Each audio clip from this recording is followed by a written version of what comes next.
my deep reflection on Romans 1, verse 11 to 12. Today, I come back to my journal with a full heart. I have sat with Romans 1, 11 and 12 for hours, turning them over in my spirit like seeds in the soil, waiting, stirring, and now quietly beginning to sprout with new life.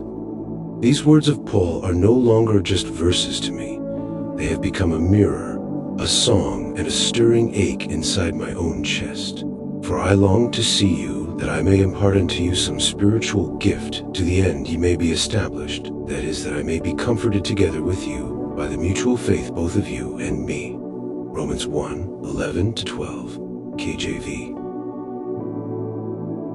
It's strange how, after spending time in verse 10, and the deep waters of intercession in verse 9, my heart was already softened.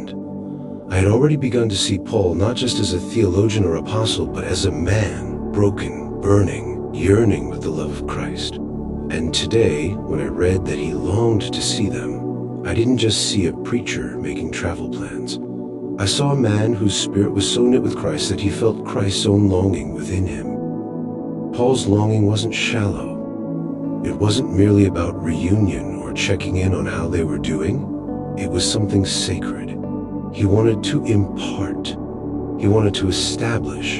He wanted to pour out something eternal. And as I lingered here, one question kept rising in my heart. What did Paul carry inside him that he believed could establish the Roman believers? What kind of spiritual gift was he referring to? Why did he believe that his coming, not just his writing, would bring about something that had not yet taken root?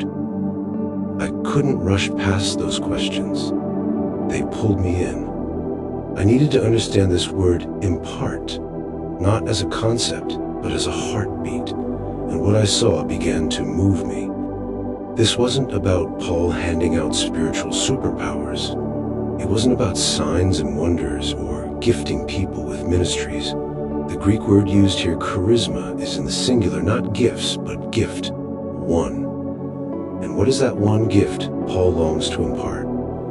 I believe now more than ever that it is Christ himself, not information about Christ, not doctrine, not encouragement alone, but Christ, the person, the presence, the nature of Jesus, formed and growing within the body of believers.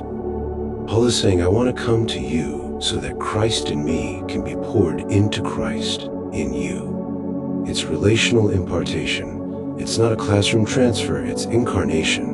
And this is why Paul longed to be with them. This is why letters were not enough. Something had to be felt, something had to be transmitted, heart to heart, face to face. Not just words, but life. Not just truth, but presence. He carried the flame of Christ in his being, and he wanted to touch their lives with it, not so they would admire him, but so they would be established in the same fire. As I sat with this, I began to weep. Not because I was sad, but because I realized that this is what I want too. I don't want to live a Christian life of ideas and theories. I want to experience this life of Christ being formed in me and then poured out through my words, my tears, my presence, to others who are hungry.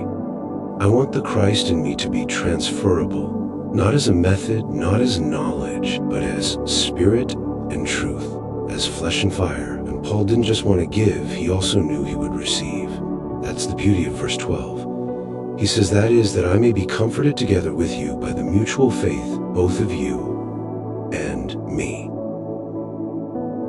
What humility, what humanity. Paul, this mighty apostle, was not immune to discouragement. He needed comfort too. He needed to hear the stories of those who endured. He needed to sit among the Roman believers and say, I've suffered and you've suffered, but our faith is still alive. Let's draw strength from each other. This is mutual faith, not one giving and the other receiving, but both pouring into each other, both strengthening one another. And that word comfort, it means more than soothing. It means to call near, to encourage, to breathe life into each other's weary souls. As I sit and write this part of my journal, I begin to feel it in my bones. We are not called to be islands. We are not called to merely believe alone. The faith that survives is the faith that is shared. The Christ who is real is the Christ who is experienced not only in solitude but in community. Paul knew this, and today I feel like I'm beginning to know it too.